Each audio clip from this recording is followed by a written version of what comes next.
Yun po mga kahasang, nakalima po tayo.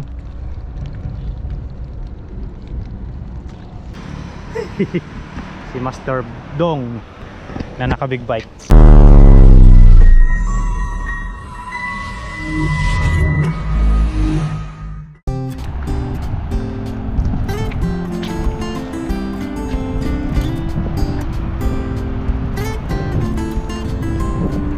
Ayun po mga kasang, isang magandang hapon po sa ating lahat.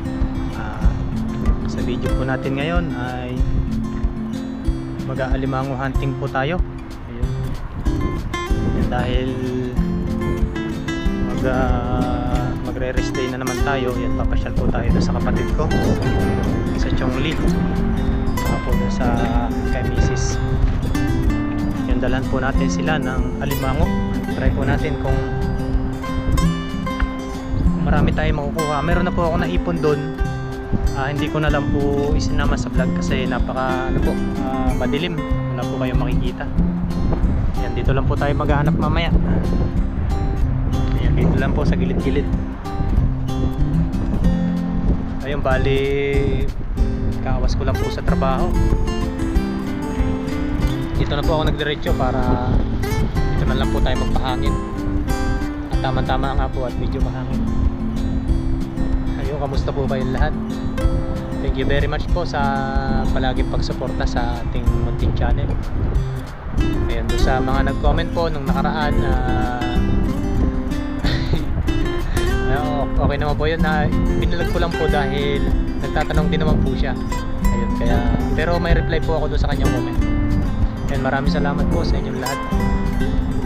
Ayan, bali siguro po ayun, baka hindi ko na po mabidyohan yung pagkuha po natin ng alimango, yung pag-hunting natin mamaya. Dalian lang po tayo dahil para makarami po tayo na makuha. Tapos i-update ko na lang po kayo mamaya kung pag-uwi, kung marami po tayo nakuha. Ayun po, shoutout po sa inyong lahat, sa mga bagong subscriber po natin. Siguro hindi po tayo makapag-upload ng everyday dahil ayun, may lakad po tayo ng rest day natin. Hindi po tayo makakagawa ng content, pero bibidyo ko po yung pagpunta ko po doon, tapos yung ano po yung gagawin ko doon, ano yung mga kaganapan. Ayan, mag-aantay lang po tayo ng dilim, tapos lusong na po tayo. Ayun po tayo, naka uniform pa po tayo. Ganun po kasi yung ginagawa ko kapag yung pagkaawas po ng trabaho tapos walang overtime, dito po ako nagdidiretso. Yan, di na lang po ako nagdala ng lambat dahil medyo napagod po tayo sa trabaho. Bali alimango hunting po tayo ngayon para dalian lang. Daming nagano, may mga e-bike. Yan, medyo malakas po ang hangin dito kaya tamang-tama po yung pagtambay natin.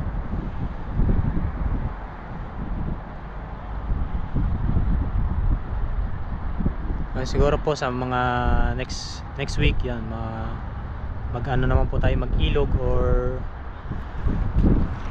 dito na rin po sa dagat. Fishing po tayo na mag-fishing. Ayun, sanay naman po tayo sa ganong gawain. Yung kung may itanong nyo po ay yun po talaga ay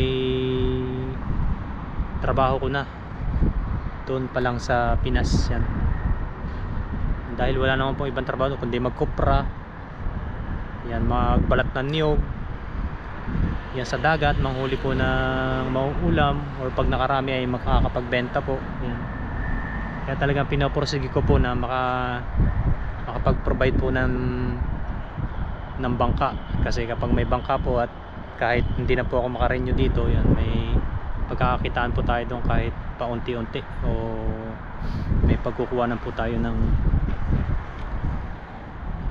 ating pang-araw-araw na panggastos, dahil may nag-aaral din po tayo na anak. Ayan, tiyagaan lang po kung ano po yung kahihinatnan. Ayan, po tayo magbabase kung ano po yung ibigay ni Lord, ay di thank you Lord. Kung ano po yung mga hindi ko rin po kasi masasabi kung marirenew pa ba tayo o hindi na, pero marami po akong naka-reserve na marami akong naka-reserve na paraan. Yan, kung makauwi po tayo ng Pinas, yun ang gawin na lang po natin ay yan po sa dagat, manisid, ayan, manisid, maglambat, basta yung sari-sari pong pamamaraan nakikita po tayo. Ayan. Anong oras na ba?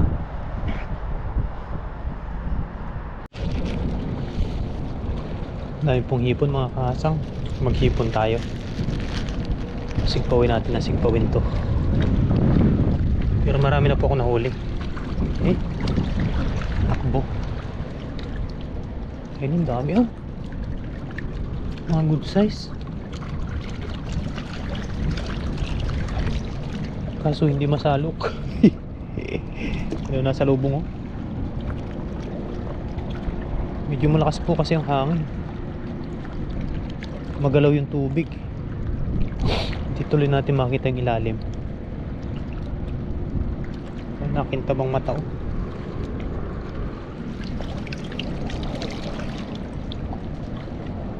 Uy, malaki na. Saan na yun? Wala. Banda dito tayo sa kabila. Hipon.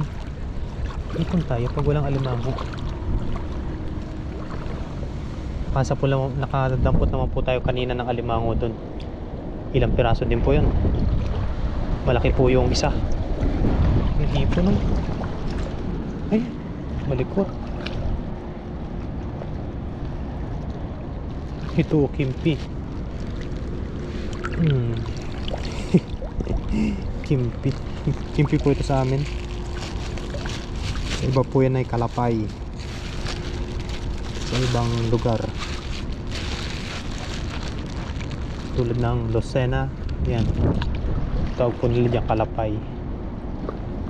Ay kalapay. Ang kalapay naman po sa amin ay laking isda nito. Ano to? Ay, pumasok sa loob. Nabanggaan yung hipon.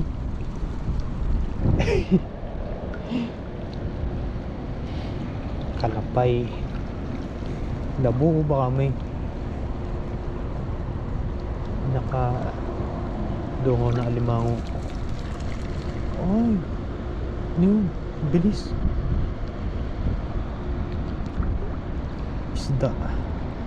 Isdang malaki dito sila tatago sa damuhan.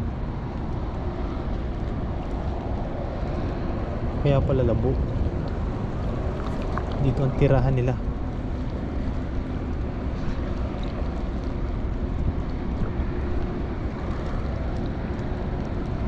Tirahan ng mga kalapay na naman. Pa natin. Maliit. Ay, alimango pala. Maliit nga lang. Pakawalan natin yan. Hanap tayo ng malaki. Meron yan. May maliit nga eh. Ay di meron din hong malaki. Kapag gayon, malakas nga lang ang hangin oh. Hindi natin makita ang ilalim.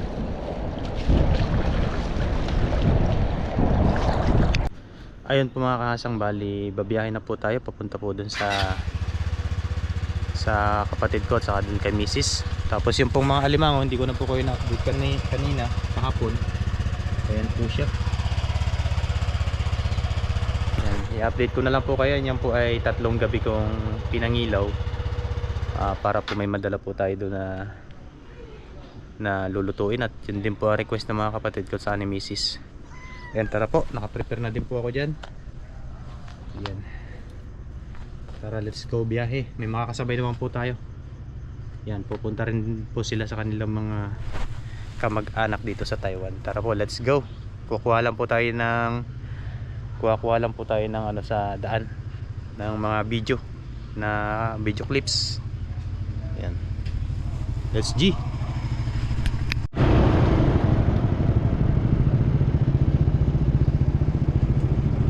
Magas muna tayo.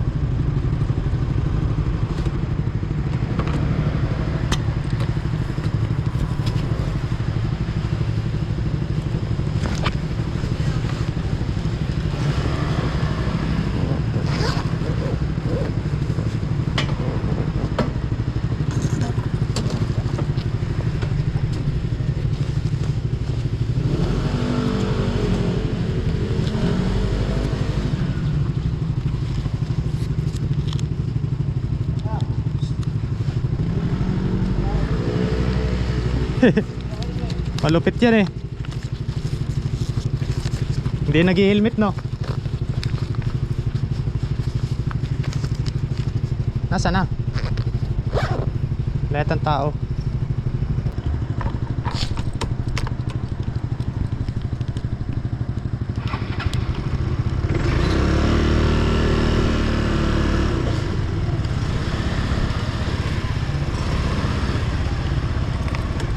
Yo. Come on. Come on.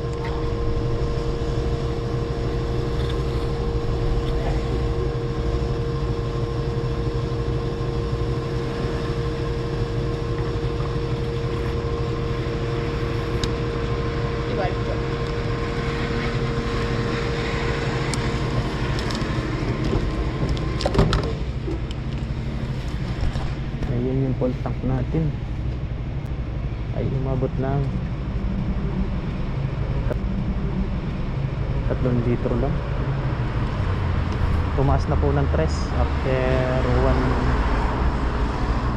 2 weeks. Yan, tumaas po yung gasolina dito.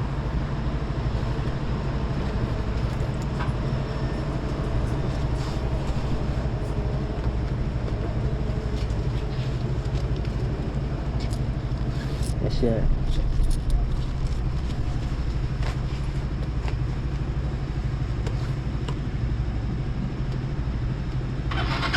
Tara, let's go.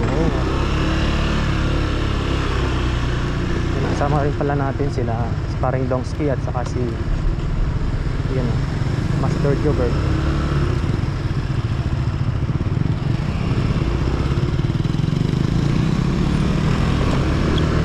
Yan, sila po ay may pupuntahan din doon din sa malapit sa kapatid ko, kaya yun, sabay-sabay na kami. Maganda mag-rice ng ganito.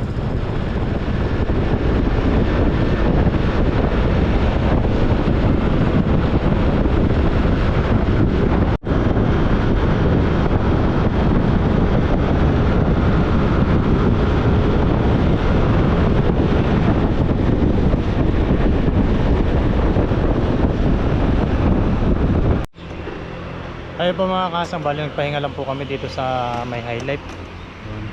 Linis-linis lang po muna ng helmet at napakaraming po ng mga insekto kanina. Ayan po. Kunti na lang po at makakarating na tayo. Kasama ko si Master Jobert. Si Master Dong na naka big bike. Tara na.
nakarating na tayo dito sa kapatid ko.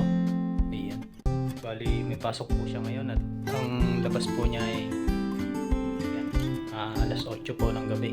Kaya yung ano po natin, nating mga alimango at saka hipon ay yan, nilagyan lang po natin ng yelo, tapos lulutuin po natin mamaya pagkarating po niya. Hintayin po natin yung kapatid ko, tapos bukas po susunduin ko po si Mrs. para yan, sama-sama po kaming kumain dito. At saka pupunta rin po yung isang kapatid, bali dalawa po yung kapatid ko dito nasa Taipei. Ako po ngayon ay nasa Chongli, yung nakakaalam po ng lugar na to. Mag-intindi lang po ako dito at yung mga alimango po ay nandun na sa styrofoam. Nilagyan po natin ng yelo para hindi po masira. Ayan, mukbang po tayo yan, tapos mga kahasang yung pagluluto po natin at saka yung pagkain po ay yung bukas na po natin i-upload para mababa na po yung video natin para meron po kayong abangan bukas. Yung birthday rin po pala ni Mrs. Kaya pumunta pa ako dito, tapos nagdala po tayo ng mga pagkain, yung mga lulutuin po. Tapos mamaya po pagkarating ng kapatid ko ay mamimili po kami ng iba po nating lulutuin. Surprise po natin yung asawa ko, si Mrs. Hindi po niya alam na may handa siya. Yan, dito po kami maghanda. Yan, siguro doon po kami kakain sa roof deck o sa rooftop.